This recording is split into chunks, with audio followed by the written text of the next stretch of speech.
Persilahkan. Terima kasih Bu Puri. Bismillahirrahmanirrahim. Assalamualaikum warahmatullahi wabarakatuh. Waalaikumsalam warahmatullahi wabarakatuh. Selamat sore, salam sejahtera untuk kita semua. Yang terhormat Dr.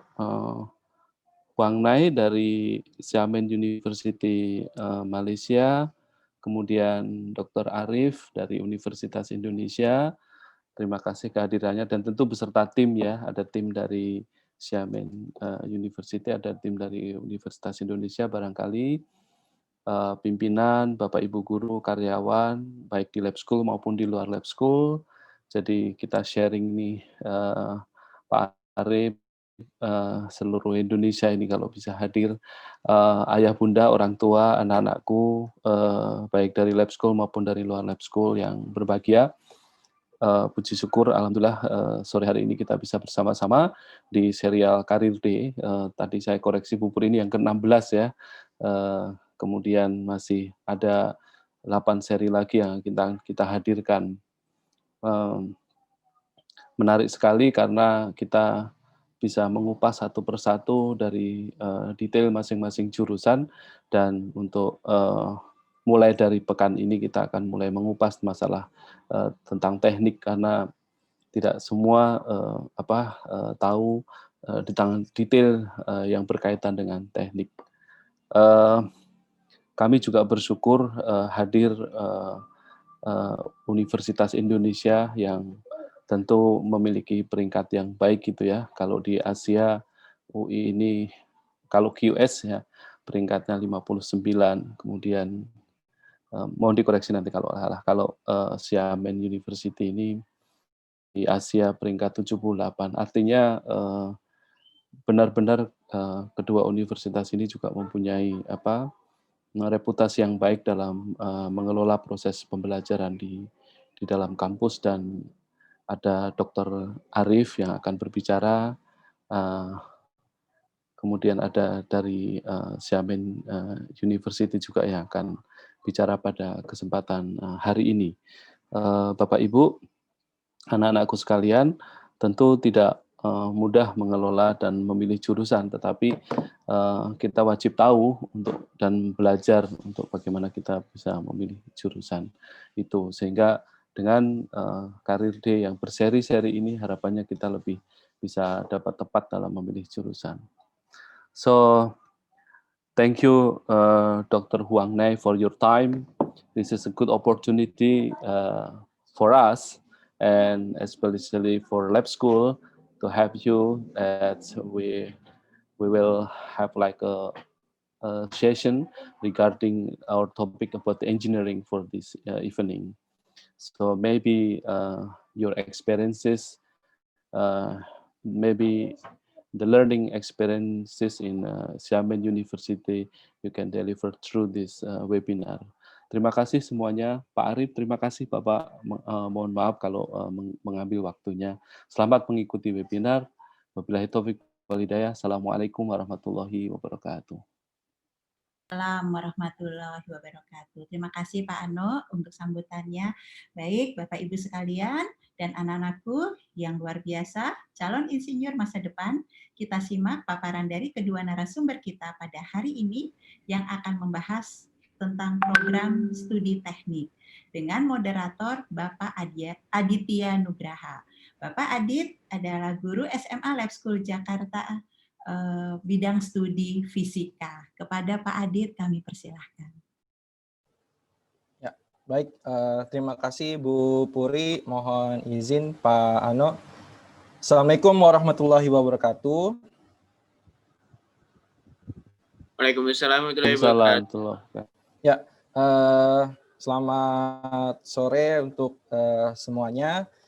Pada kesempatan sore hari ini saya merasa terhormat karena mendapatkan tugas untuk menjadi moderator Karir Day di seri yang ke-16 ini, di mana kita akan mengupas tuntas mengenai klaster teknik.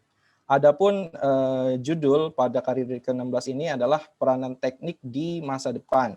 dengan subjudulnya bagaimana prospek ilmu teknik ke depan, apakah akan dibutuhkan atau diganti dengan teknologi. Jadi seperti yang disampaikan Pak Ano, tidak terasa ya, ini udah seri yang ke-16, luar biasa. Tim BK dan teman-teman dari SMA Lab School Jakarta sudah menyelenggarakan kegiatan Career Day ini. Kemudian untuk hari ini kita sudah kedatangan 2 narasumber yang luar biasa juga tentunya. Yang pertama kita kedatangan narasumber dari Universitas Indonesia, ada Dr. Engineer Arif Udiarto. Kemudian yang kedua kita kehadiran narasumber dari Xiamen University Malaysia, yaitu Dr. Huang. Good afternoon, Dr. Huang. Selamat sore, Pak Arif. Sore, Mas Adit.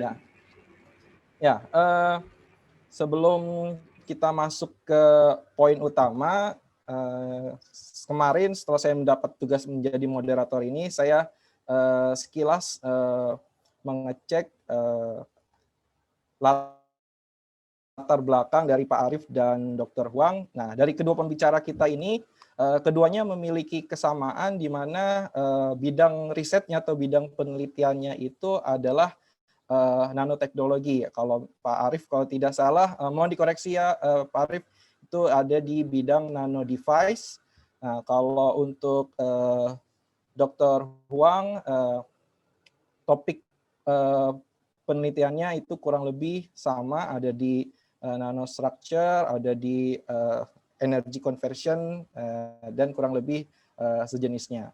Jadi kalau kita lihat dari bidang penelitian kedua pembicara kita, nanoteknologi, jika kita lihat di kehidupan sehari-hari, dampaknya seperti apa? Dampaknya itu adalah barang teknologi yang kita punya sekarang ini, ya, ukurannya semakin lama semakin kecil, semakin lama semakin canggih. Nah, itu salah satunya adalah hasil dari riset di bidang yang digeluti oleh Pak Arif dan Dr. Huang. Selanjutnya saya akan membacakan terlebih dahulu CV singkat dari kedua pembicara. Untuk pembicara yang pertama, Bapak Dr. Arif Udiarto, Sarjana Teknik, Magister Teknik. Beliau menyelesaikan pendidikan sarjana dan magisternya di Teknik Elektro Universitas Indonesia.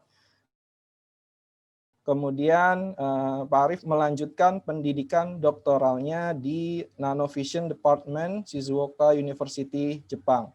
Saat ini Pak Arif bekerja sebagai dosen Universitas Indonesia dan beliau juga menjabat sebagai manajer pendidikan di Fakultas Teknik Universitas Indonesia. Kemudian untuk pembicara yang kedua yaitu Dr. Huang Neiming, beliau menyelesaikan pendidikannya dari S1, S2 hingga S3-nya itu di Universitas Kebangsaan Malaysia pada Department of Nuclear Science. Saat ini Dr. Huang bekerja sebagai dosen di Xiamen University Malaysia.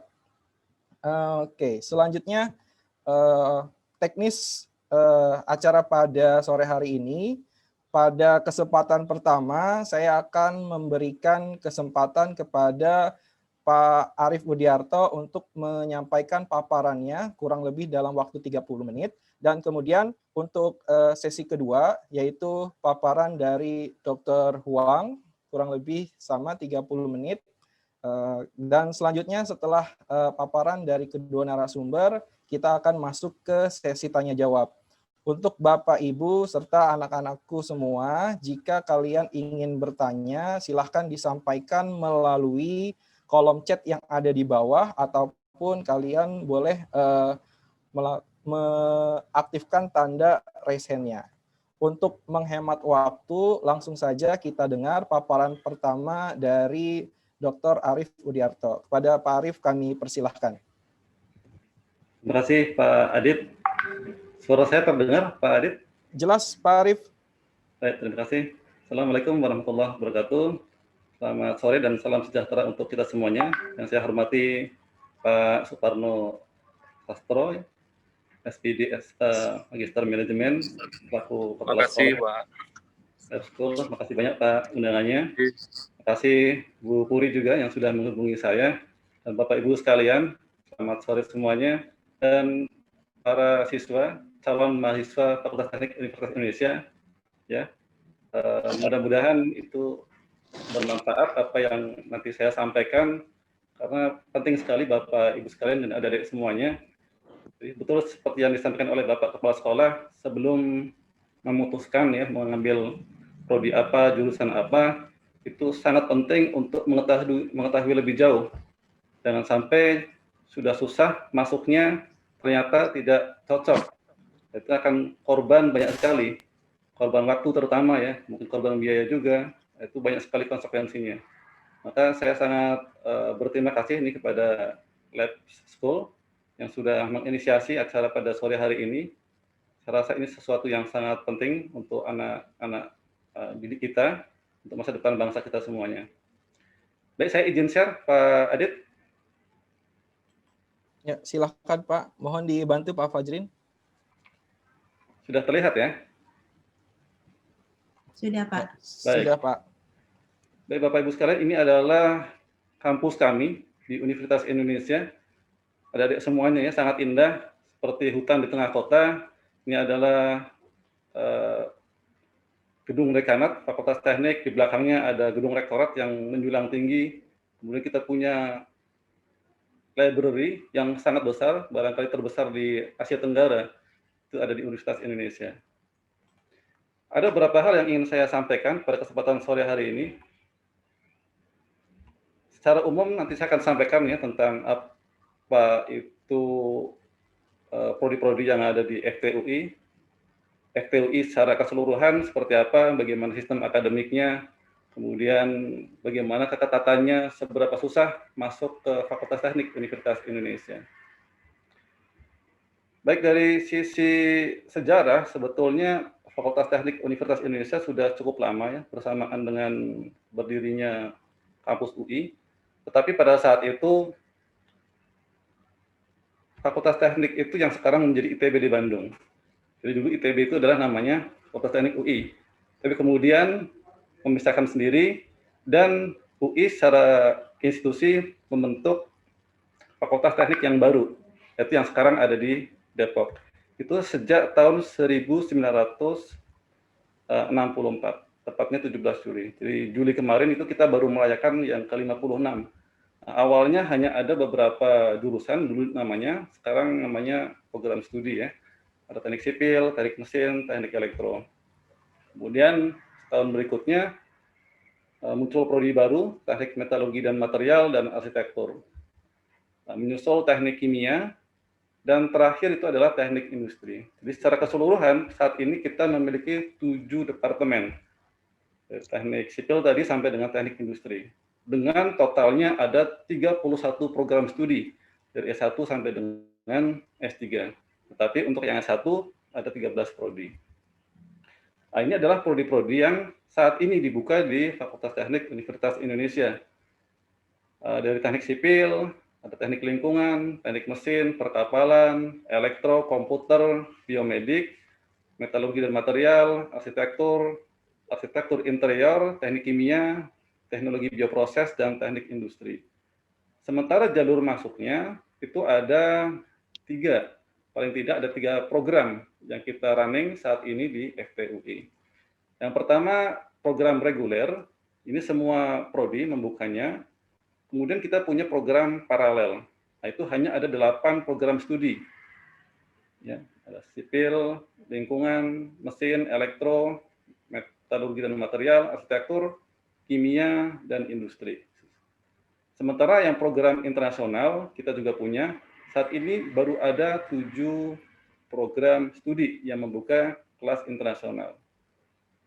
Sesuai dengan nama departemennya, sipil, mesin, elektro, kemudian metalurgi dan material, arsitektur, teknik kimia, dan teknik industri.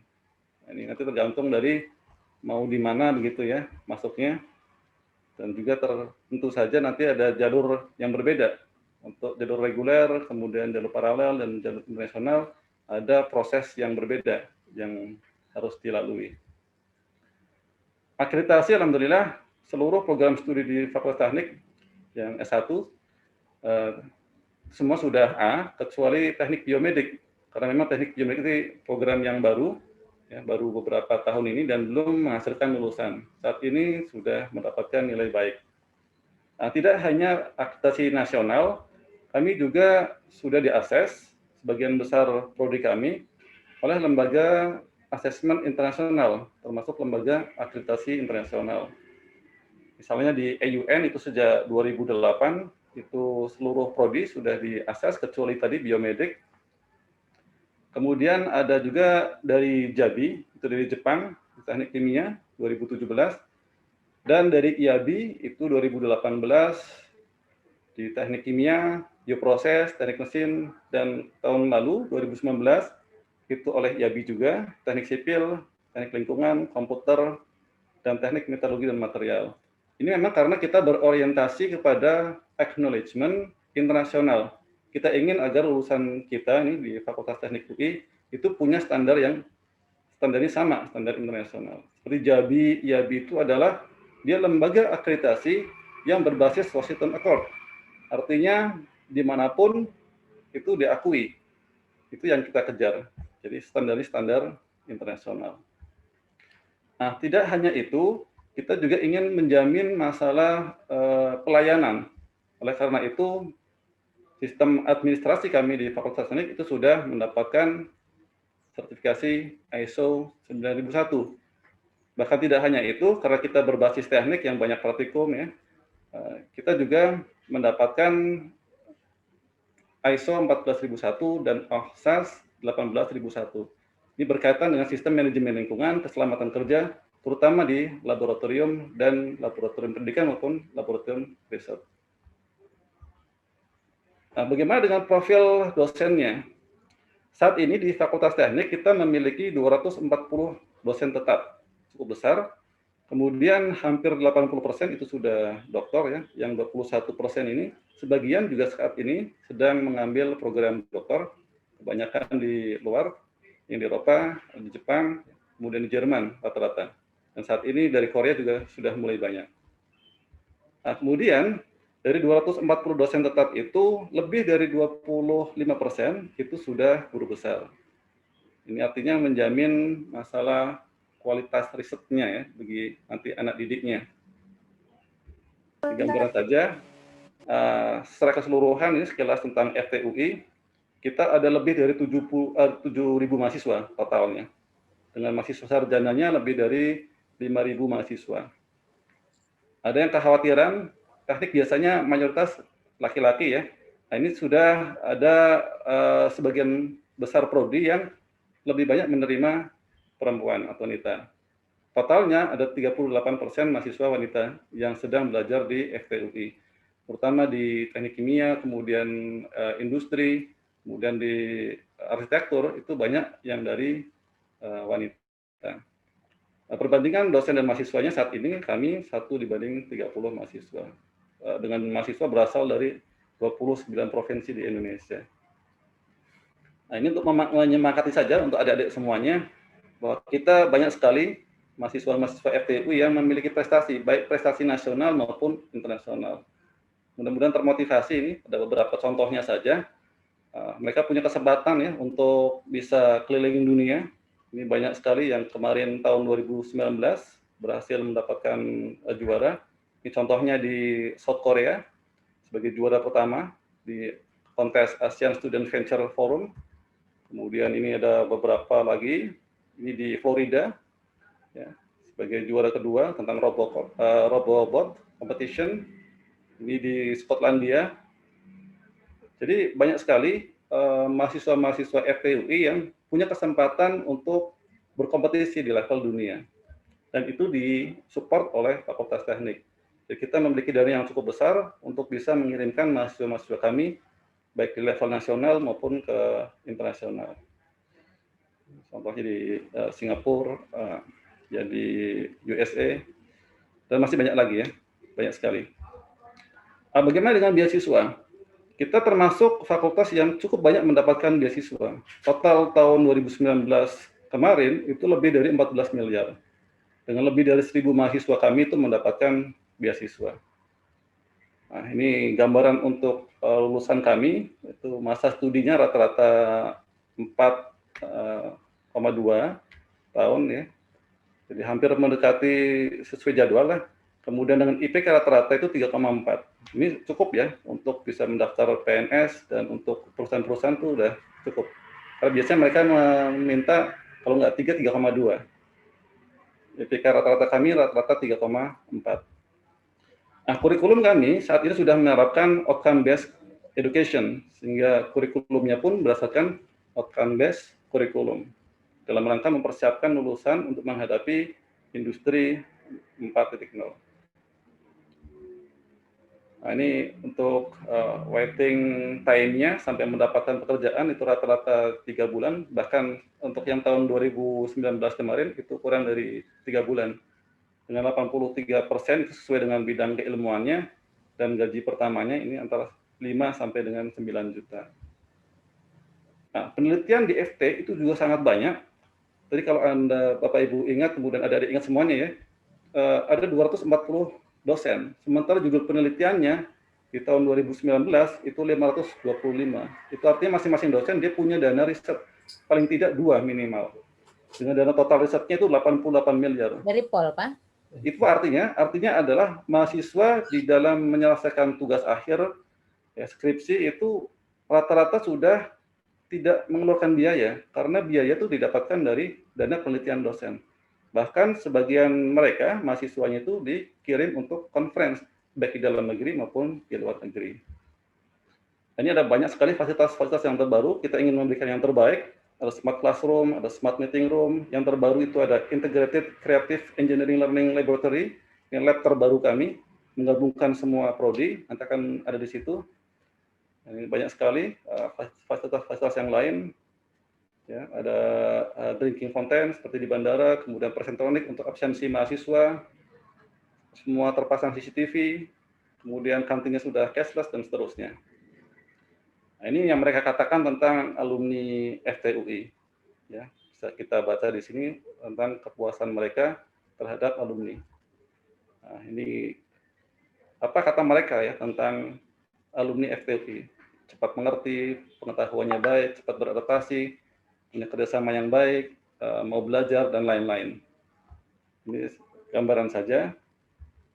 Kemudian saya akan masuk ke masing-masing prodinya. Kita ada 13 prodi, mudah-mudahan nanti waktunya cukup. Ya, ada 7 departemen, dan masing-masing departemen ada yang punya 2 prodi, ada yang punya 3 prodi, ada yang punya 1 prodi. Jadi nanti ada dari siswa ya, ketika mau masuk perguruan tinggi, ikut ujian, itu yang dipilih adalah prodinya. Jangan lupa ya, prodinya. Yang muncul nanti adalah pilihan prodi. Nah, teknik sipil, itu ada 2 buah prodi teknik sipil dan prodi teknik lingkungan. Apa perbedaannya? Nah, di teknik sipil, mereka itu belajar merancang dan membangun infrastruktur teknik sipil. Misalnya bangunan, jalan, sumber daya air, bandara, kemudian apalagi pelabuhan dan lain-lain itu dibahas di teknik sipil. Sesuatu yang berkaitan dengan rancangan dan bangunan infrastruktur. Ini beberapa prospek kerjanya, misalnya di Wika, di Waskita, Jasa Marga dan lain. Tapi sekarang untuk sedang banyak membangun ya, infrastruktur. Ini banyak sekali memerlukan sarjana dari teknik sipil. Nah, ini buat gambaran saja. Biar punya gambaran kira-kira belajar apa sih di teknik sipil. Ini saya mengambil beberapa contoh mata kuliah, baik yang wajib maupun yang pilihan. Misalnya ada analisa struktur, teknik transportasi, struktur beton dan lain-lain ya. Kemudian yang pilihannya itu ada perancangan struktur baja canai, perancangan bandar udara, transportasi dalam rel dan lain-lain. Ini contoh-contoh saja. Kemudian bagaimana dengan teknik lingkungan? Teknik lingkungan sebetulnya sama, dia merancang dan membangun infrastruktur juga. Tetapi yang lebih banyak berkaitan dengan lingkungan, misalnya air minum, air limbah, limbah padat, dan lain-lain. Prospek kerjanya itu di PT Unilever contohnya, serta Kementerian Lingkungan Hidup dan lain-lain. Ini teknik lingkungan ya. Lebih ke arah bagaimana melindungi populasi manusia dari dampak perubahan lingkungan. Nah, ini beberapa mata kuliah. Nggak bisa nyala, Pak. Mohon maaf. Ya, bisa dilanjutkan, Pak. Oke, baik. Ya, ini beberapa contoh mata kuliah di teknik lingkungan. Ada kebumian dan pemetaan, biologi lingkungan, tata kota, sanitasi, perancangan distribusi air minum, dan seterusnya. Kemudian yang mata kuliah pilihannya, jadi ada mata kuliah wajib, ada mata kuliah pilihan. Jadi pilihan itu nanti untuk memperdalam, misalnya untuk pencegahan pencemaran, analisis sistem lingkungan, ya, monitoring dan optimasi instalasi pengolahan air, dan seterusnya. Masih ada beberapa yang lain, tidak saya tampilkan semuanya. Ini hanya beberapa contoh saja. Kemudian bagaimana dengan teknik mesin? Teknik mesin punya 2 program studi. Program studi yang pertama adalah program studi teknik mesin, dan yang kedua teknik perkapalan. Apa yang dipelajari di teknik mesin? Intinya di teknik mesin itu kita belajar merancang, menganalisis elemen, sistem, dan rekayasa di bidang permesinan. Banyak menerapkan konsep-konsep fisika ya, menghitung konsep fisika, menganalisa, mendesain, manufacture, termasuk pemeliharaannya untuk sistem mekanik. Baik itu yang kendaraan darat, laut maupun udara, terutama darat dan udara ya. Kalau laut nanti ada di teknik perkapalan. Di prospek kerjanya misalnya di Boeing, ya, di PT IKI dan lain-lain. Ini beberapa contoh mata kuliah yang ditawarkan di teknik mesin.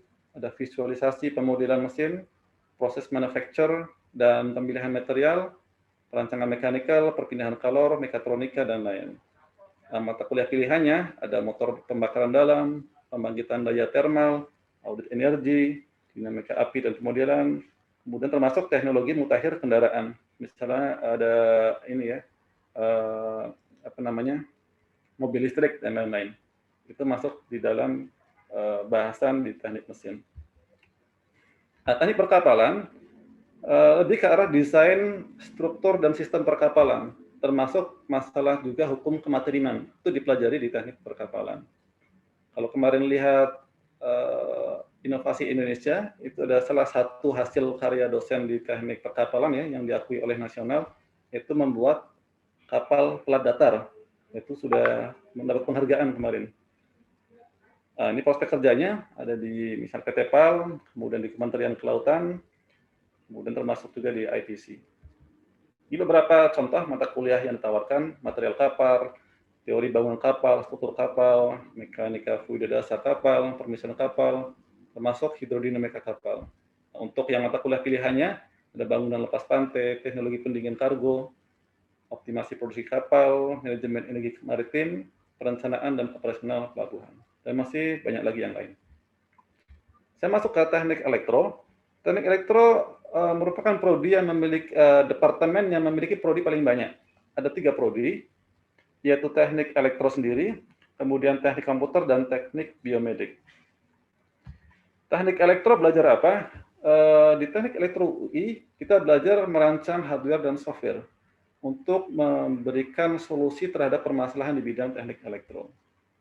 Nanti ada banyak sekali di dalamnya, karena ada peminatan-peminatan ya, dari mulai pembangkitan energi listrik, mulai distribusinya dan aplikasinya di bidang telekomunikasi, kemudian bidang kendali, bidang elektronika, itu dibahas di sini di teknik elektro. Ini prospek kerjanya, ada yang di PLN, bisa di perusahaan telekomunikasi seperti Telkom, Indosat, dan lain-lain. Ini contoh beberapa mata kuliah: rangkaian listrik, kemudian elektromagnetika, pengukuran besar listrik, rangkaian elektronika, teknik tenaga listrik, teknik kendali, nanti ada teknik telekomunikasi, kemudian pilihannya ada konversi energi listrik dan energi baru terbarukan, komunikasi optik, desain VLSI, nanoelektronika, komunikasi digital. Nah, teknik komputer, ini mungkin ada yang tanya ya, apa bedanya dengan ilmu komputer? Nah, di teknik komputer kita menggabungkan antara teknik elektro dan ilmu komputer. Jadi kita belajar hardware-nya juga, belajar software-nya juga. Jadi gabungan ini ada di teknik komputer. Misalnya sekarang kita bisa berkomunikasi dengan Zoom seperti ini ya, itu kan karena ada jaringan komputer. Nah, bagaimana mendesain jaringan komputer? Itu masuk di dalam teknik komputer. Proses pekerjanya cukup banyak, ada Gojek, Microsoft, Google, dan sekarang lebih booming ya, ada IoT, Artificial Intelligence, itu juga masuk di teknik komputer.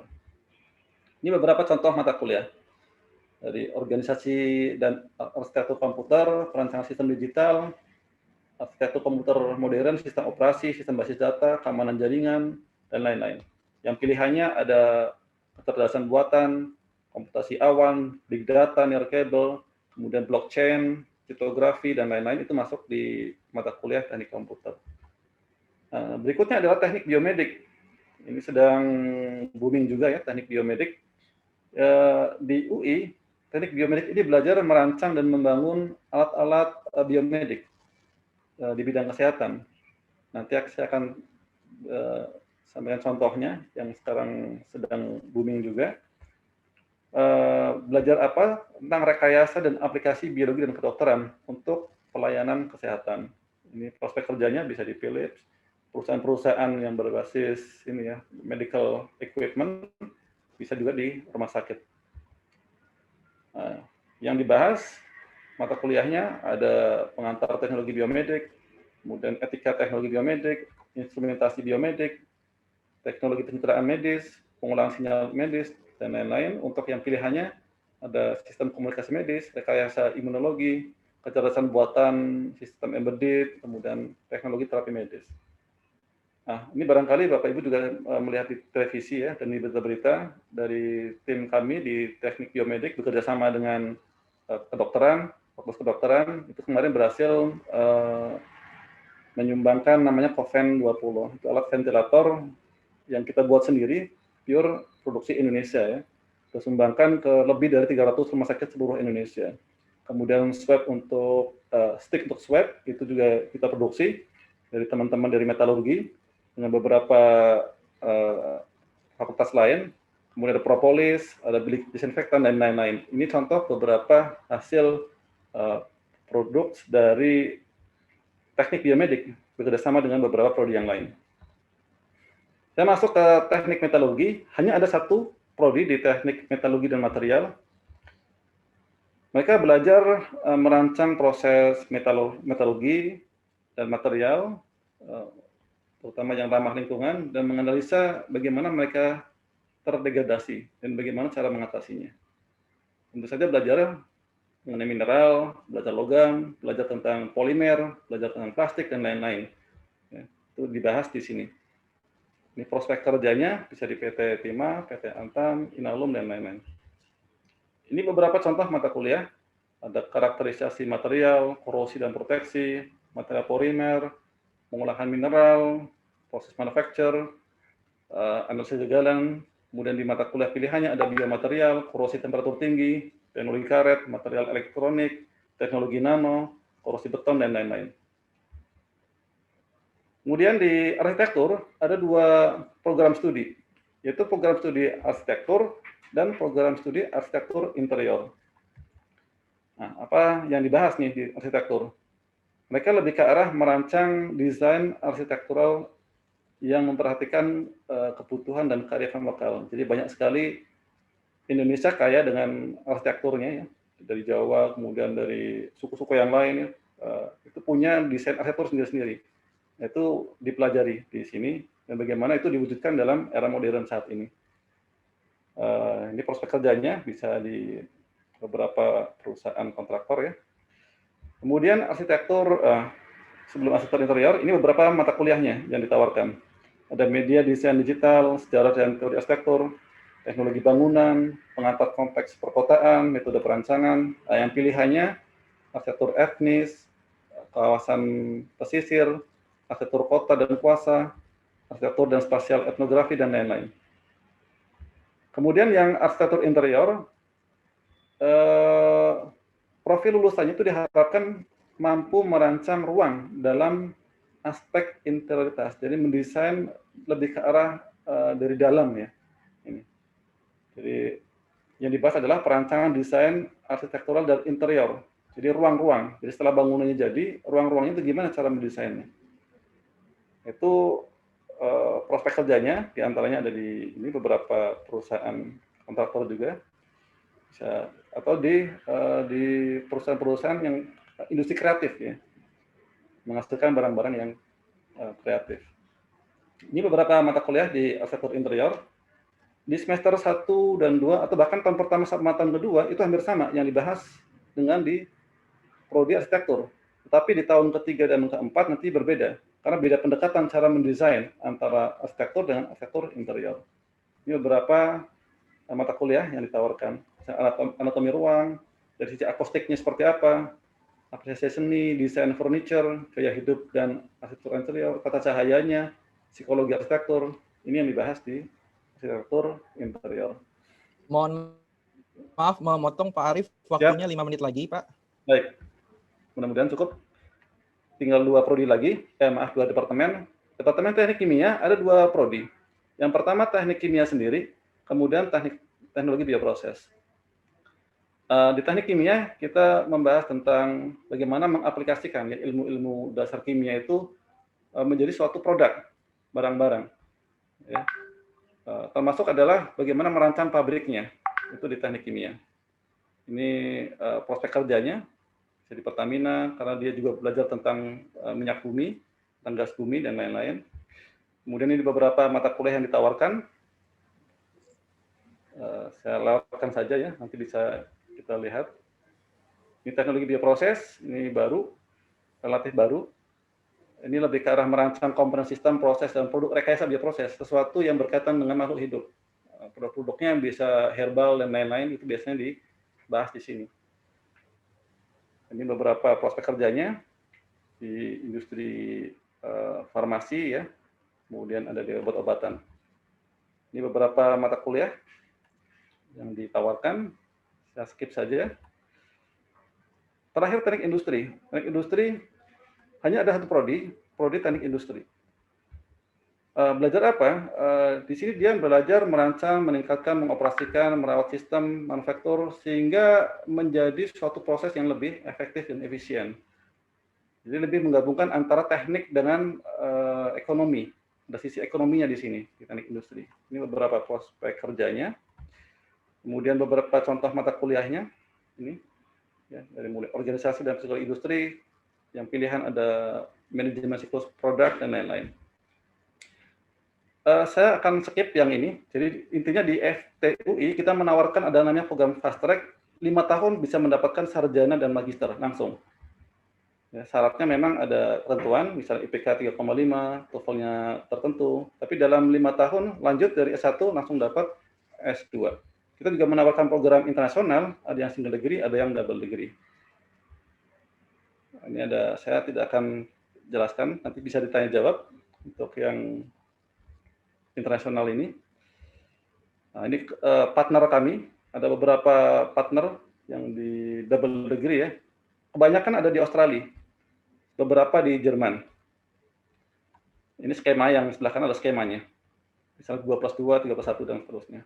Nah, ini barangkali yang penting untuk adik-adik semuanya. Setelah tahu ya bagaimana FTUI, mungkin tadi tertarik ingin masuk ke sana, bagaimana tingkat keketatannya, seberapa susah masuk ke FTUI. Nah, ini secara umum saja. Ya, ada 13 prodi. Ini dari jalur semua nih, SNMPTN, SBMPTN, PPKB, dan SIMAK. Jadi rata-rata itu sekitar 2,8%. Tahun lalu, tahun ini, tahun 2020, itu ada 46.000 lebih pendaftar. Yang diterima totalnya ada 1.325. Jadi sekitar kurang dari 3% yang diterima. Bagaimana untuk yang lebih spesifik nih, program yang reguler? Ya, program reguler yang lewat jalur SNMPTN, ini yang mendaftarnya, yang diterima berapa, keketatannya berapa. Ini jalur SBMPTN dan jalur SIMAK. Jadi Anda bisa nanti pelajari, nanti saya bisa share nih file ini, adik-adik calon mahasiswa semuanya, untuk dilihat kira-kira mana nih harus mengkompromikan ya antara keinginan dengan kemungkinan diterimanya.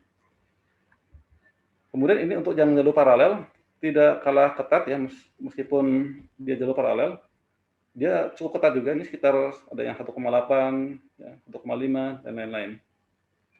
PPKB relatif lebih longgar.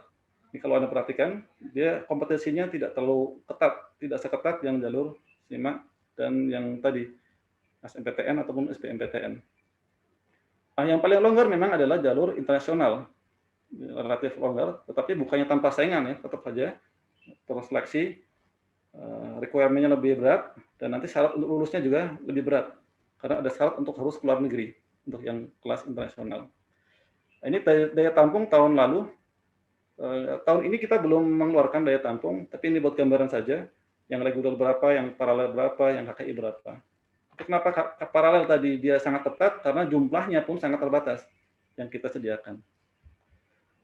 Baik, kalau ada calon mahasiswa yang ingin mengenal lebih jauh tentang FTUI, bisa download ini game FTUI. Nanti bisa main-main sambil belajar, ada apa saja di sana. Baik, itu saja Mas Adit. Terima kasih banyak atas waktunya. Baik, terima kasih Pak Arief atas paparannya ya. Dari paparan Pak Arief kita dapat memahami bersama ya bahwa di FTUI ada 7 departemen dan ada 13 prodi ya. Mohon Bapak Ibu ataupun anak-anakku sekalian jika ingin berkuliah di FTUI dapat memastikan prodi pilihannya secara tepat. Tadi juga sudah dijelaskan mata kuliah apa saja yang akan dipelajari dan prospek kerjanya, serta di awal tadi dijelaskan untuk FTUI ini ada 3 program reguler, paralel, dan internasional. Baik, sebelum kita lanjutkan ke narasumber yang kedua, saya mengingatkan kembali kepada Bapak Ibu orang tua murid ataupun anak-anakku sekalian, jika ingin bertanya silahkan melalui kolom chat yang ada di bagian bawah ataupun bisa mengaktifkan icon raise hand-nya. Terima kasih Pak Arief. Ya, kita lanjutkan ke pembicara yang kedua dari Xiamen University Malaysia. Akan tetapi sebelum kita mendengarkan paparan dari Dr. Huang, kita dengarkan terlebih dahulu pengenalan dari Xiamen University Malaysia yang akan disampaikan oleh Ibu Lestari. Beliau adalah Assistant Manager dari Student Recruitment Department. Kepada Ibu Lestari kami persilahkan. Selamat sore Bapak-bapak dan Ibu-ibu dan juga adik-adik semua. Terima kasih Pak Aditya sudah dikasih waktu. Juga terima kasih kepada semua Bapak Kepala Sekolah, Pak Suparno, juga Dr. Arief untuk presentasinya yang sangat bermutu dan juga informasinya sangat lengkap. Oke, sekarang izinkan saya untuk share screen dan juga memberikan ringkasan penjelasan tentang Xiamen University. Karena mungkin kalau seperti Universitas Indonesia sudah banyak yang tahu ataupun kenal di Indonesia. Tapi Xiamen University sendiri mungkin bagi adik-adik semua ataupun bahkan bapak atau ibu guru yang di sini adalah pertama kali baru tahu ya. Sedikit informasi singkat, Xiamen University ini sebenarnya adalah universitas dari Cina. Oke, di Cina itu kita universitas negeri seperti dengan UI adalah universitas dari pemerintah. Oke, dan sejarahnya itu dari 1921, jadi mendekati 100 tahun. Nah, dan di tahun 2016 kita buka cabang di Malaysia, oke, dari 2016. Jadi untuk saat ini usia kita di Malaysia baru memasuki tahun kelima, ya. Dan lokasi kita ada di Kuala Lumpur, Sepang. Oke, karena kita masih baru sekitar 5 tahun, belum 5 tahun juga. Untuk saat ini di Xiamen Malaysia kita cuma ada 19 program undergraduate yaitu S1. Untuk saat ini sudah ada 5 program S2 dan 3 program S3.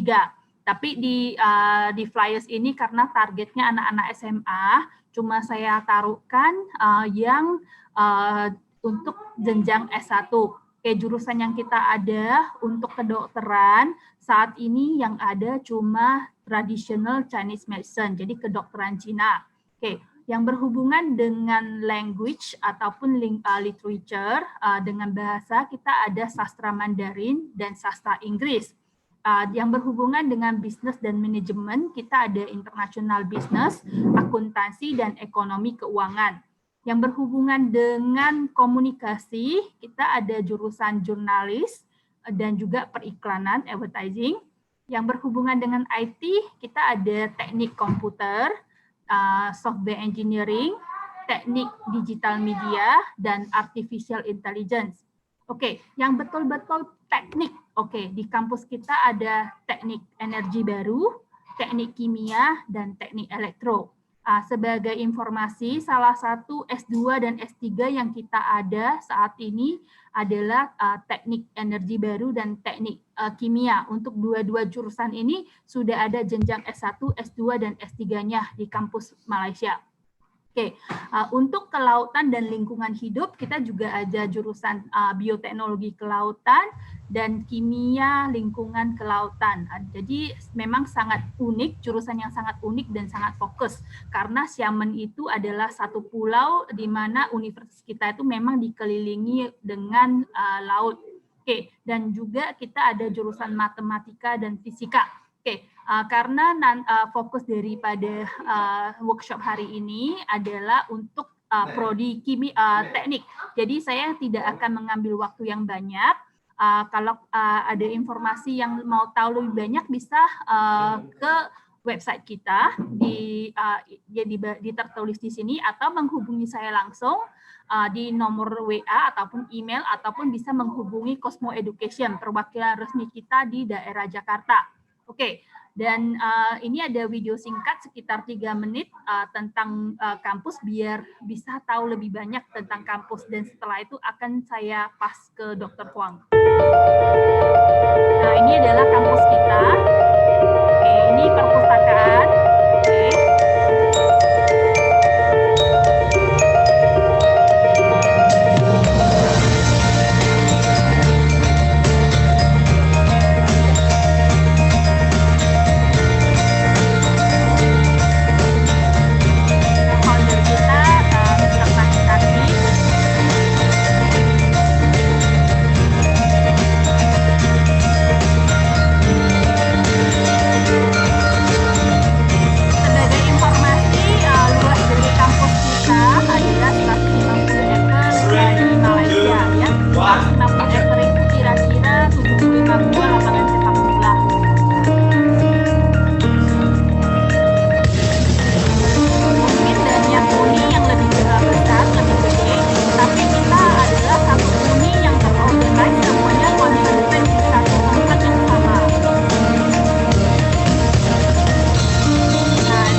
Tadi itu video singkat.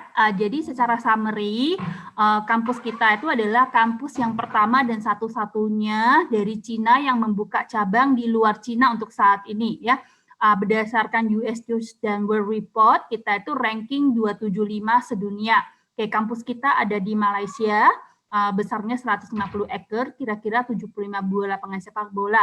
Dan 80% daripada lecturer kita, daripada dosen-dosen kita itu adalah lulusan S3. Nah, dan juga ingat ya, walaupun kita uni dari Cina, semua program kita yang ada di Malaysia menggunakan bahasa Inggris sebagai bahasa pengantar, bukan bahasa Mandarin. Jadi kalaupun tidak mengerti bahasa Mandarin, tidak menjadi masalah. Ya, dan juga bagi mereka adik-adik jika berminat untuk belajar satu bahasa baru, yaitu bahasa Mandarin, nanti bisa ikut klub. Kita ada kelas bahasa yang menuntun anak-anak, adik-adik itu untuk belajar bahasa Mandarin dari kelas basic, intermediate, advanced sampai kepada kelas profesional, ya. Dan juga ijazah nanti dapat 2 ijazah dari Xiamen Cina yang identik sama dengan belajar langsung di Xiamen University China, dan ijazah daripada Xiamen University Malaysia yang diakreditasi oleh MOHE, Ministry of Higher Education, dan MQA Malaysia. Oke, jadi by the way, di nanti 24 November ini kita juga ada membuat info session, karena Xiamen University itu kita menawarkan beasiswa sampai 100%. Oke, bagi yang berminat nanti silahkan screenshot halaman ini, bisa menghubungi perwakilan resmi kita di daerah Jakarta, yaitu Cosmo Mohon Education. maaf Ibu Ya. Lestari, dipotong. Mungkin nanti informasinya bisa disampaikan saja melalui kolom chat. Kita bisa langsung mendengar paparan dari Dr. Huang. Ya, silakan. Ya, oke, terima kasih. Sekarang saya pas ke Dr. Huang. Yes, Dr. Huang. By the way, nanti juga akan berperan sebagai translator, karena Dr. Huang itu akan memberikan pemaparan dalam bahasa Inggris. Cuma saja kalau di bagian-bagian yang penting atau jika ada yang tidak mengerti. Oke, terima kasih. Dr. Huang, silakan. Baik, terima kasih Bu Lestari. Baik, Bapak Ibu semua dan anak-anakku, kita ke pembicara kedua. Now we are going to hear our second speaker from Xiamen University, Malaysia, Dr. Huang. Hi. Can you hear me, Dr. Huang? Yes, I can hear you. Can you hear me? Yeah, I can hear you. Okay. Okay, Dr. Huang, you may deliver your presentation in 25 minutes. Okay. After that, we're going to have a discussion. Sure. Okay, Dr. Huang, the time is yours. Terima kasih moderator Pak Aditya. Sama-sama. Pengetua sekolah Pak Suparno dan Dr. Arif dan juga murid-murid sekalian. Oke. Sebenarnya saya ingat saya boleh faham bahasa Indonesia dengan baik, tetapi banyak perkataan yang sebenarnya saya tak faham. So, jadi izinkan saya untuk bertutur dalam bahasa Inggeris untuk presentation saya ini. Okay, please enjoy your presentation with English. Terima kasih. So, the title of my presentation today is The Future of New Energy Science and Engineering. So, my name is Huang Naiming.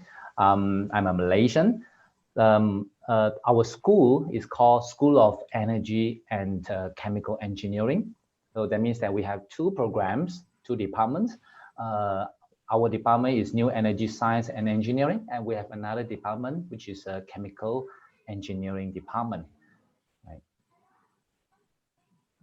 So a little bit about myself. I'm the head of department of the New Energy Science and Engineering. And I got a few awards in 2012 for Scientist Muda Negara Malaysia, Malaysian Rising Star Award in 2016, and Outstanding Researcher for Private University in 2019. And before I joined Xiamen University Malaysia in 2017, that was 3 years ago, I actually served in University of Malaya for 7.5 years. Yeah. So my research interest is in the field of graphene related research, and also energy storage, such as lithium ion batteries and aluminum ion batteries. Right. So a little bit for your information, I think Ms. Lestari already mentioned just now some of the engineering degree in Xiamen University, Malaysia. We have chemical engineering and new energy science and engineering, which is our department. And also we also have electrics and electronics engineering. So today, my presentation will be mainly focused in promoting new energy science and engineering. Okay, if unfortunately, if you don't like this new energy science and engineering, you can always consider our chemical engineering and also electrics and electronics engineering. Right, I will divide my presentation into two parts. The part one will be, I will give you an overview about the energies field, right? So we'll go into sources of energy that we consume every day, renewable energies, advantages and disadvantages of renewable energies. And also, I want to test you if you know which country in the world that uses the most renewable energy. And finally, can we achieve 100% renewable energies? So in about 5 to 8 minutes, we will do this. And part two, I will introduce the Bachelor of Engineering, which is our engineering, which is new energy science and engineering. Right. So we use energy every day without realizing it, right? Even now, we sit in this, I think in this room, the air cons, everything, the laptops, handphone, it needs energy for it to power up. So, and we depend heavily on fossil fuels, right? So when we talk about fossil fuels, there are two main things that we're talking here. The first one is the coal. Okay, there's mainly the land vegetations that's in the earth over millions of years, and also oil and gas that is from the decays of marine plants and also animals that's also accumulated over millions of years. And humans has been harvesting these fossil fuels for the past 100 years, and one day it's going to deplete, right? And other than these depletions, another issue that we are facing is that when you burn these fossil fuels, it's going to emit a lot of hazardous gases, which is bad for our environment, such as global warming, you see, and will give us a huge impact in the future. So humans have been looking towards renewable energies and also clean energies so that to replace these fossil energies. So when we talk about renewable energy and clean energy, right? So another energies that we use a lot, maybe not us directly, but the world use is nuclear energies, right? And when we talk about nuclear energy, we will automatically think of the nuclear bomb, right? Which is not the case. We're talking about the nuclear power plant. And is the nuclear energy a renewable energy? And the next question is it clean, right? So first question, to answer the first question, it is whether it's renewable energy. So we have to look at the source of the nuclear energies, which is mainly uranium. So uranium, at the rate of our consumptions at the moment, it will last for about only 80 years, meaning that after 80 years, uranium will be out. Okay, we don't have any uranium anymore. Okay. So based on that, we can say that this nuclear energy is not a renewable energy, right? Because renewable energy, we can continuously use the fuel infinitely, right? So is it clean? Yes, nuclear energy is actually a clean technology because when you take into consideration the emissions, it is only, the white smoke here is actually the water vapor. So it's considered rather clean energies. So now we come back to the definition of renewable energies. So it is energy from a source that is not depleted when we use it, such as solar energies. Yeah, I know it is, you probably would think that, well, the sun is going to die eventually, but that is for another 2 billion years. And we can see that is infinite, right? Infinite. So it won't deplete from our lifetime. I mean, many lifetimes to come. Wind energies, ocean energies, biomass, hydropower, and geothermal. So these are all renewable energies, right? And the biomass energy can be have so many varieties.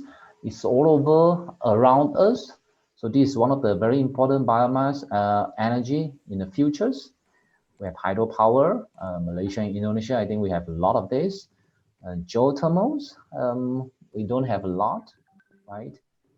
But some other place in the world they have, and ocean energies. And this is one of the energy that is still waiting for us to tap, because I think both Malaysia and Indonesia, we have a lot of oceans, there's oceans surrounding us.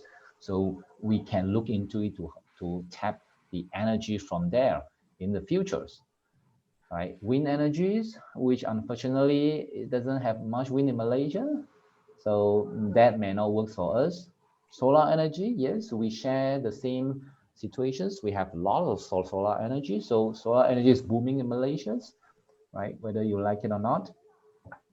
So what are the advantages of renewable energies? We know that renewable energy is good, but exactly what are the advantages? First, it enhances the energy security, right? When we talk about energy security, is that our energy supplies does not get interrupted. In what sense? If we have to depend on the fossil fuels, and if you don't have the reservoir of fossil fuels, you have to buy from other countries, they have these fossil fuels, and you actually depend on other countries. So you don't have really a very good energy security. So for renewable energies, it can provide better energy security, because we can have our own solar farms, biomass energies locally without depends on other people. And it's able to reduce the price fluctuations. You know, the oil and gas is always up and down the price. So with the renewable energies, the price will be more stable. It reduces the pollutions and safety risk, and it mitigates the greenhouse gas emissions such as CO2 and methane. Right? It also reduces the conflicts. Right? When it comes to mining, it always have conflicts of interest. It's like what we see in the Middle East. There's always war going on, mainly due to the oil and gas there. And the renewable energies create new jobs and local employments, right? And most importantly, we want to save these fossil fuels, which is very precious for the future generations. We don't want to deplete it. We don't want to use until it's finished, and then we got nothing left for our future generations. So we talk about so many good things about renewable energies. There are some of the disadvantage or bad things about renewable energy as well that we may not know. Well, first is the special energy densities, which is quite low, meaning that you need huge space compared to fossil or nuclear power. Like the solar farm, you need lots of land. Now there's an issue as well. You need capital intensive, you need to build it up, that require a lot of money.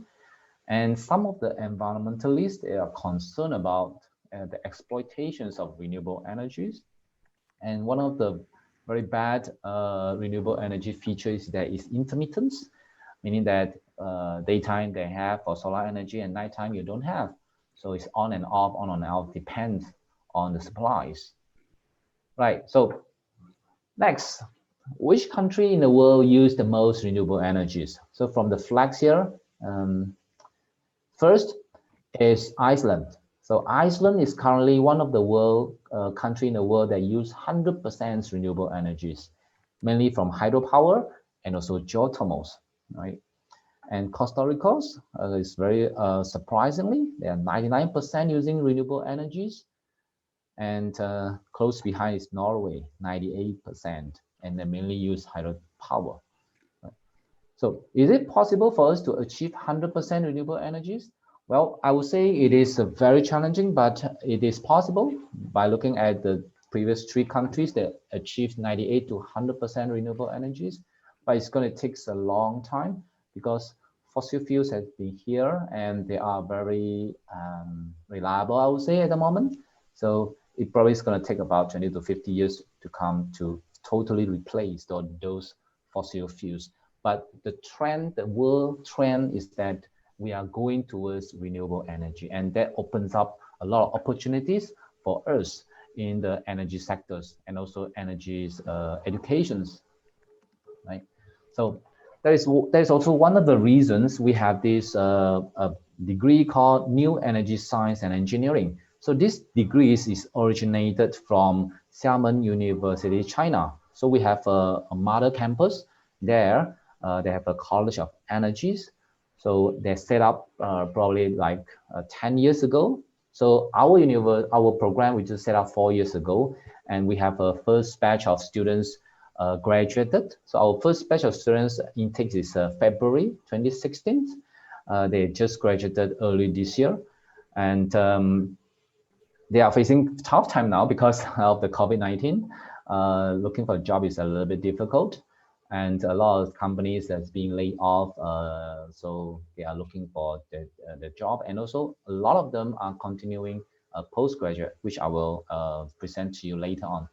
So the whole program, we have about 300 over students, okay? And we have about 20 over lecturers. So we have our dean from Xiamen main campus, Professor Chen Binghui, and myself as a head of department of New Energy Science and Engineering. So we have a few professors. They are from Xiamen, China. They will be here for a few years. Okay, some of them will go back and some of them will come again. And we have all of our lecturers that have PhDs, right? So we have 100% PhDs lecturers. So we are the first university in this region in ASEAN that focuses on new energy programs. So I guess over the years, the past 3-4 years, there are more and more programs coming up that is focusing on new energy, science, and engineering, right? And our university invested a huge amount of money for just to build up our lab, because we want to have a very strong research, and also we want to expose our students to these various kind of energy research. So we believe that teachings and research must come together, right? We must have very good teachings, and also we must have excellent research. So all the lectures that we have, we are looking not only into their teachings, but also looking into the research tracks. So they must be excellent in both these two tracks. So we have this solar energies lab, right, to mainly studies the conversion of the sunlight into electricities. We have piezo electricity lab to study the mechanical energies into electrical energies. So, and we also have biomass that include pyrolysis of liquids and solid fuels. Wave energies, right, from oceans or wave energies into electrical energies. We have hydrogen energy, we produce hydrogens, and also we use the hydrogen in the devices such as fuel cells. So fuel cells is important in the future batteries. And we have another area called chemical energy storage, such as battery and supercapacitors, which is getting very important. And also another important area is material simulations. This is using computational method to study the materials. So all the fields that I'm talking about just now, most of them, they are related to materials. So materials is one of the very important areas of energies. And finally, energy efficiency. So we can save energy simply by applying any energy efficiency method, right? For the existing factories and house, we can save energies through it. Right, so these are some of the images of our labs. So our students have the privilege to use the labs very freely. They can operate the machines, and when they do the final projects, they're exposed to various kind of energy research areas, which is most of the time only the master students level that can have that kind of privilege. but we expose them to that, right? So our program, New Energy Science and Engineering, is a fully accredited program approved by Malaysia's qualification agencies, MQAs. Right, and in this program, we have 145 credits, right, in 4 years bachelor degrees. A summary, a very brief summary, year 1 and 2, students will study more science subjects, physics, chemistry, and also maths, right? And you also have physics and chemistry labs, and also computational subjects. Of course, you will have some basic of energy engineering in it. And in year 3, you have this energy-specific laboratory. Just now that I mentioned about the solar, piezos, biomass, and so on. So those you'll be exposed to in year 3. And also you have to carry out a 4 months minimum of industrial attachment or internship. Students will go to the companies and they will work for 4 months. Right. And year 4, you work on your final year research project, which is a very fun project, and also open lab projects, which require you to work in a group and then work on certain projects that we give you. I'm sorry, Dr. Huang. Yeah. I would like to inform you that you have 4 minutes left, 4 minutes left to complete your presentation. No problem. Thank you. Yep. So I will categorize these courses into first courses to strengthen your fundamental knowledge, such as chemistry, physics, and mathematics, right? And also some engineering subjects such as thermodynamics, fluid mechanics, that will enhance your fundamental knowledge. Then some computer-related courses, which is important, such as the engineering drawings, programming, and modeling and simulations. We will have our new energy major courses that will enhance your energy knowledge. And finally, our labs, like physics, chemistries, and also the practices of energy technologies and final project, right? So I mentioned about the industrial training, right? So the industrial attachment opportunities, there are many industries that you can go to. We have a list of companies in Malaysia that you can apply. So of course, we also allow the students, such as students from China, they do their internship in China because there are more companies there. So if you want to do your internship in Indonesia, then of course, we will consider as well, because I'm sure Indonesia, they have a lot of energy company as well. So some of the companies that's related are like oil and gas, solar energies. So these are the solar energy company in Malaysia, and energy and utilities, right, such as your power generation company, biomass. I'm sure in Indonesia they have a lot of biomass company as well. In Malaysia we have 100 over of biomass company. Building services, this is for energy efficiencies and energy saving as well, such as Huawei in Malaysia. So I did a little bit of searches now for this electrical energy storage company. There are many industries such as a bicycle, motorcycle, car, and bus that build electrical transportations, also stationary electrical energy storage. So I think last month or 2 months ago, Indonesia's announced that they're going to have this state-owned Indonesia Battery Holdings to build integrated EV, electric vehicle industry in Indonesia. So that is something that excites me actually, because Malaysia, we don't have this kind of initiative yet. So the total investment is $12 billion US. It's a huge project that you mine and you make the batteries and you make the electrical battery in Indonesia. I think that will be huge. Okay, it's very huge. And for internships, we have students from Indonesia, Jovencia Sowati. Okay, she actually goes through internship and feel very happy and post something on the LinkedIn. That's why I will share here. Right, she did it in a Malaysia company. So you talk about futures, right? Your futures and the prospect of job placement. So you can become a green building engineers. You can become an energy system engineer, materials engineers, or renewable energy engineers.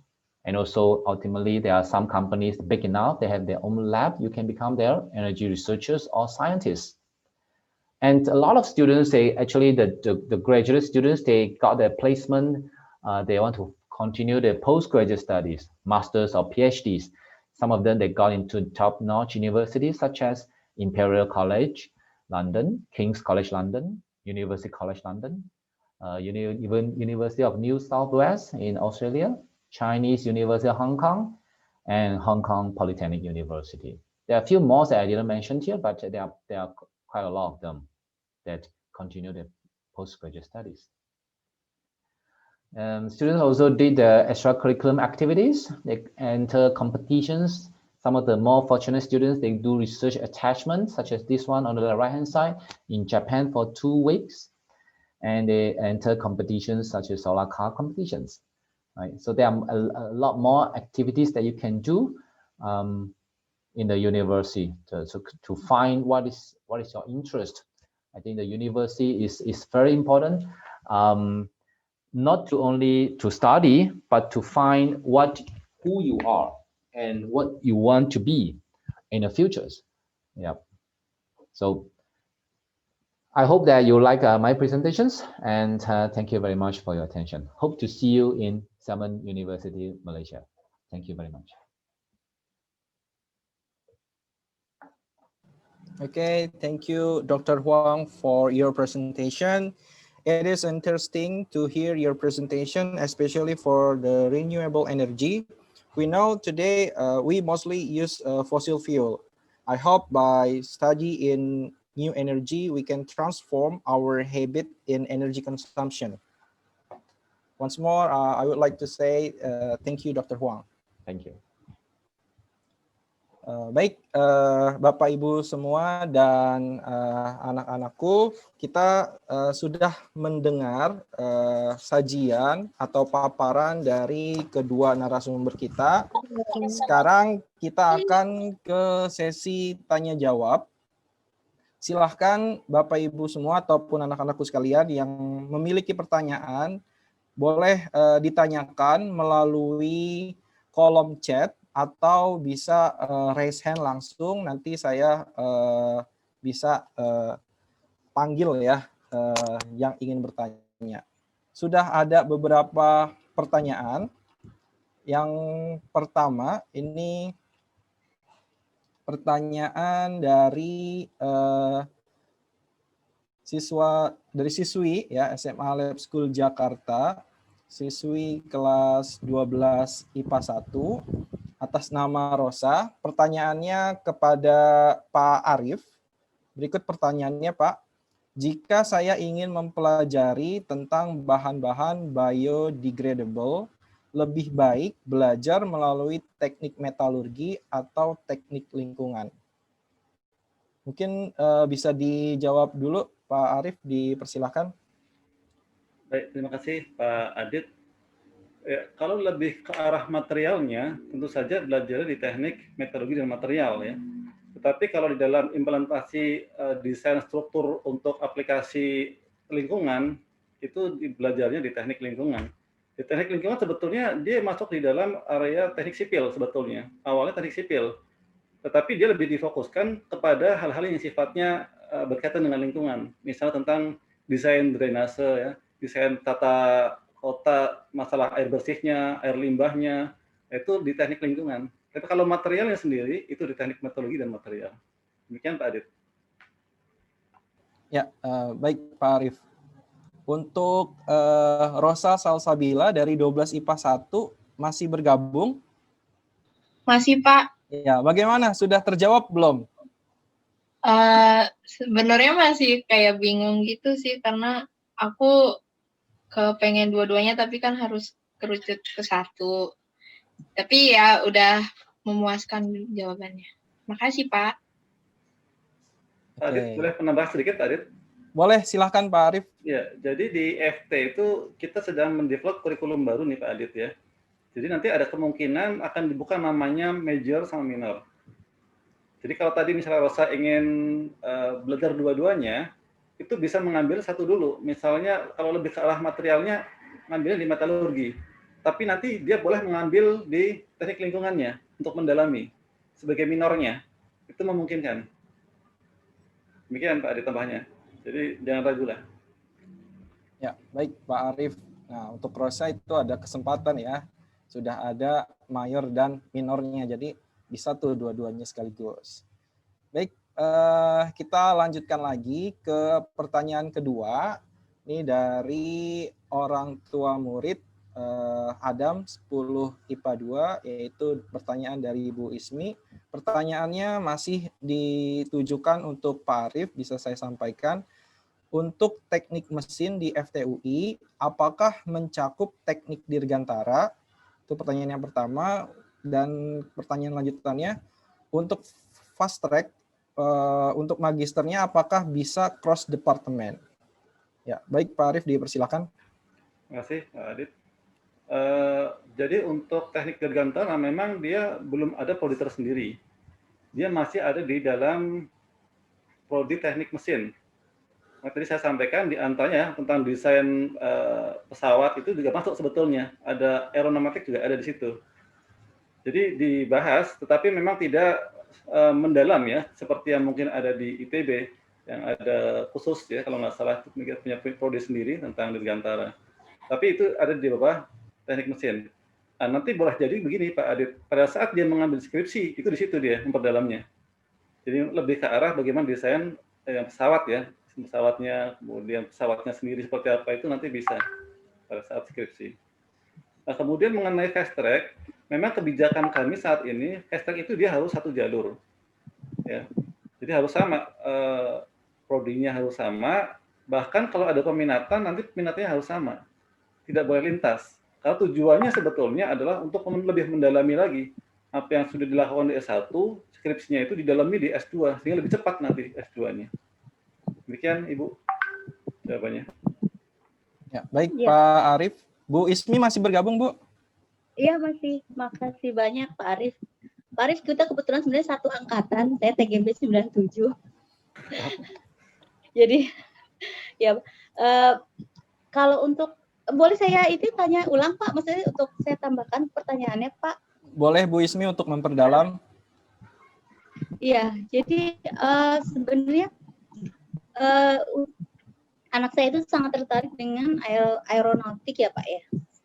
Kalau di ITB itu adanya teknik dirgantara ya kalau nggak salah. Tapi kalau misalnya di FTUI itu dari awalnya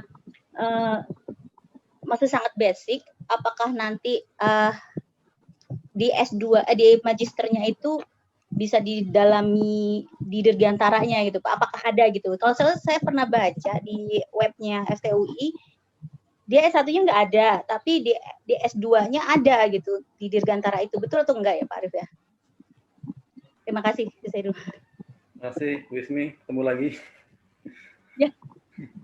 Jadi memang kalau di FT ya, kita tidak secara fokus, memang khusus untuk dirgantara ya. Jadi memang dia lebih general. Nanti memang ada di S2 nanti ada lebih spesifik lagi. Tapi meskipun lebih spesifik, sebetulnya masih prodi teknik mesin, bukan dirgantara. Tapi memang kalau di S2 nanti risetnya misalnya bisa langsung ke yang desain pesawat, itu bisa juga. Tapi tidak secara spesifik betul dari awal fokus di dirgantara itu tidak di kita. Lebih general. Ya, terima kasih. Ya. Terjawab ya Bu Ismi? Iya Pak Adit. Alhamdulillah, terima kasih. Ya. Baik, kita lanjutkan ke pertanyaan selanjutnya. Ini ada yang ingin bertanya ke Dr. Huang dari siswa SMA Lab School Cibubur, yaitu Adinda Naifah. Naifah masih bergabung? Iya Pak, masih bergabung. Ya, Naifah mau bertanya langsung atau melalui chat room? Saya langsung aja deh Pak. Oke, langsung. Ya, saya sampaikan dulu ke Dr. Huang. Oke, Dr. Huang. Dr. Huang, there is a question from our student, namely Naifa Yasmin. She will address the question directly to you. Okay, thank you. Okay. Okay, Naifa, silahkan. Oke, makasih Pak. Hi, I'm very proud to be able to speak about this, but I'm really happy to see that there is a place that studies these important topics. But for now, my question is that out of all of like the unrenewable energy that we are using by far, is there any, like in your experience, is there any energy that we have to cut off? Like our usage of it will be bad for our environment. Is there anyone, or maybe is there any specific one that we should cut off fast? Well, that is a very difficult to answer questions, and it can be very political. But my opinion and my personal opinions is that you cannot cut off the current fossil fuels immediately. Like I say, oh, the coal is very it gives a lot of pollutions. The coal coal energies. So we want to cut it off 100%. It's not possible, because if you look at the energy that we use for these fossil fuels, for example, coal in Malaysia, we use about 30 to 40% coal energies. And if you cut it off, like now today I announced that, okay, let's cut off the coal, then the whole country will be in a big problem, because how do you replace that 30 to 40%? You can't replace it in 1 year, within 1 year, 2 years. It has to slowly you replace it. That's why I think 2 years ago our government has had this initiative. They would like to increase the renewable energy from the current only 1.something% to 20% of the total energies in Malaysia. So that's very, very ambitious. So, but it is doable within like 4 to 5 years time, I guess. So that is from less than 2% up to 20%. It takes years. So yes, I think I won't say cut it off immediately. And if your question is which fossil fuels, I would say probably both all the fossil fuels eventually will cut it off, right? Eventually. I'm sorry if I don't answer you very nicely. No, I got it. Thank you so much for answering, sir. Thank you. Oke, terima kasih Naifa sudah bertanya. Kita lanjutkan ke penanya berikutnya. Kembali untuk Pak Arief, ini ada pertanyaan dari orang tua siswa atas nama Aska di kelas 12 IPA 1. Saya sampaikan dulu chatnya. Saya alumni sipil UI Angkatan 94, mau bertanya kepada Pak Arief, apa bedanya teknik komputer di FT dengan komputer di Fasilkom? Terima kasih. Ya, silakan Pak Arief. Baik, terima kasih Ibu. Ini pertanyaan yang memang hampir selalu ditanyakan ya. Setiap saya menyampaikan itu, baik di SMA maupun pas open house, itu selalu bertanya, apa bedanya antara Fasilkom dengan teknik komputer? Ya. Jadi teknik komputer itu, seperti yang tadi saya sampaikan, itu menggabungkan antara teknik elektro dan ilmu komputer. Jadi hardware-nya dipelajari, kemudian software-nya juga dipelajari, bagaimana cara programming-nya, coding-nya, algoritma pemrogramannya, ya. Masalah data security juga dipelajari. Sementara di Fasilkom mereka lebih ke arah science ya, lebih ke arah ilmu komputernya. Kemudian mereka kalau menyampaikan itu lebih ke arah misalnya membangun software ya di mereka itu. Nah, kalau kita software-nya ada, tetapi digunakan untuk menggerakkan hardware. Jadi gabungan antara hardware dan software. Sekarang misalnya Internet of Things gitu ya, itu kan sekarang sedang booming. Dari mana belajar tentang sensor-sensornya, rangkaian elektronikanya, itu kan di teknik elektro. Nah, kemudian ada sebagian yang dibahas juga di teknik komputer. Karena teknik komputer juga belajar tentang basic tentang electrical engineering, gitu. Sementara dari sisi software-nya pun mereka belajar tentang programming. Nah, kalau di Fasilkom saya rasa mereka lebih fokus, lebih ke arah programmingnya, kemudian lebih ke arah operating system barangkali ya. atau bisnis bikin aplikasi-aplikasi di sana. Demikian jawabannya, Pak Arif. Ya, terima kasih Pak Arif. Untuk orang tua dari Aska, ini Bapak atau Ibu masih bergabung? Ya Pak, makasih Pak jawabannya. Oh iya, terjawab ya Ibu. Ya. Baik, kita lanjutkan lagi. Mungkin pertanyaan selanjutnya masih ke Pak Arif.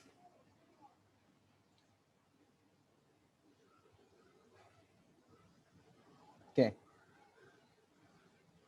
Ada pertanyaan dari siswa kita kelas 11 IPA 1. Pertanyaannya, saya mau tanya, kalau yang kuat pelajaran kimia, kira-kira cocoknya untuk kuliah di Fakultas Teknik itu ada di prodi apa, Pak? Baik, tentu saja kalau kuat di kimia ada dua pilihan tadi ya. Yang utama, teknik kimia sendiri, satu lagi teknologi bioproses. Tergantung ini kimia yang mana nih. Ya. Apa kimia yang sifatnya lebih ke arah misalnya makhluk hidup, ya, misalnya tentang farmasi ya, obat-obatan lebih ke arah sana, implantasi, kemudian culture cell ya, mengkultur sel dan lain-lain, itu lebih ke arah bioproses. Tapi kalau lebih ke arah material kimianya dan bagaimana mendesain misalnya industri kimia, itu lebih tepat di teknik kimia. Jadi produknya berbeda. Yang satu berkaitan dengan produk yang berkaitan dengan makhluk hidup, satunya yang betul-betul full kimia. Misalnya tentang minyak bumi gitu ya. Kemudian masalah bahan bakar, itu dekat teknik kimia. Demikian Pak Adit. Ya, terima kasih Pak Arif. Ini pertanyaan ya yang tadi itu dari Raihan Malano. Untuk Raihan masih gabung? Maaf Pak Aditya, boleh saya tambahkan Pak Aditya untuk Ya pertanyaan? silakan dari Xiamen, mungkin jika ada siswa yang kuat di kimia, cocoknya di prodi apa? Silahkan. Terima kasih Pak Aditya sudah memberikan kesempatan. Untuk siswa yang tadi, sebenarnya di Xiamen sendiri kita juga ada jurusan yang sangat membutuhkan keahlian dalam kimia, yaitu teknik lingkungan kelautan, kimia lingkungan kelautan ya. Untuk jurusan ini pembahasannya itu lebih banyak terhadap kimia, bagaimana pencemaran ataupun pelestarian lingkungan dengan menganalisa unsur-unsur ataupun standar-standar kimia daripada kelautan. Jadi ini salah satu jurusan yang mungkin bisa dipertimbangkan dan juga salah satu jurusan yang lumayan langka di daerah Asia Tenggara. Dan satu lagi itu adalah jurusan bioteknologi kelautan. Mungkin jika berminat nanti bisa menghubungi saya lebih lanjut untuk tahu lebih terperinci tentang jurusan-jurusan unik ini. Terima kasih. Ya, silakan Pak, saya hand over balik ke Pak Aditya. Ya, baik Bu Lestari. Bu Puri, mohon izin Bu, satu pertanyaan lagi boleh Bu, terakhir? Boleh sih. Karena kalau kita lihat di agenda sampai pukul 4:45. Pertanyaan terakhir untuk Pak Arif, ada pertanyaan lagi dari siswi SMA Lab School Jakarta. Pertanyaannya, kalau di teknik industri, apakah yang dipelajarin lebih ke manufaktur atau ke ekonominya gitu ya Pak? Nah, bisa dijawab Pak Arif. Baik, terima kasih Pak Arif. Jadi memang ini salah satu kelebihan di teknik industri ya. Teknik industri itu dia belajar tentang teknik juga secara umum, tapi juga belajar masalah ekonomi, masalah manajemen. Jadi orang-orang teknik elektro, teknik sipil, mereka mendesain secara fisiknya gitu ya. Begitu mereka mau produksi, bagaimana agar menjadi efektif, berapa jumlah orang yang diperlukan, itu banyak di teknik industri. Bagaimana mengoptimasi sebetulnya di teknik industri. Jadi bisa dipenggabungkan semuanya. Produk-produk yang di-develop, dihasilkan sama poli-poli yang lain, itu begitu mau diindustrialisasikan, ya menjadi produknya, itu bagian mereka. Jadi memang lebih luas mereka cakupannya. Demikian Pak Adit. Ya, baik Pak Arif. Ya Bapak Ibu semua dan anak-anak karena sudah semua pertanyaan disampaikan dan waktu juga tidak terasa kita melebihi dari yang sudah dijadwalkan. Saya rasa kita bisa tutup diskusi kita pada hari ini. Saya mengucapkan terima kasih kepada Pak Arief Udiarto yang sudah memberikan waktu dan paparannya. And I would like to say thank you for Dr. Huang. Thank you. Thanks for your coming, for your presentation. Nice to meet you. Thank you for having you all. Thank you very much. Baik, mungkin dari saya kita cukupkan untuk sesi ini. Selanjutnya saya kembalikan kepada MC, kepada Bu Puri. Saya persilahkan. Ya, alhamdulillah dibuka ya. Oh, ya. Alhamdulillah, terima kasih Pak Adit yang sudah memandu kegiatan diskusi pada sore hari ini, dan mudah-mudahan bisa menjadi sangat bermanfaat ya buat anak-anak kita semua yang hadir pada sore hari ini. Baik Bapak Ibu dan anak-anak sekalian, waktu pula lah yang mengharuskan kita akhiri diskusi ini. Terima kasih Pak Arief untuk informasinya, pastinya sangat bermanfaat bagi siswa kami.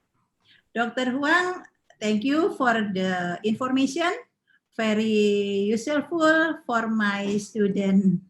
Terima kasih juga buat Ibu Lestari yang sudah membantu untuk memandu. Baik, Bapak Ibu sekalian, saya tutup diskusi sore hari ini dengan membaca Alhamdulillahirrahmanirrahim.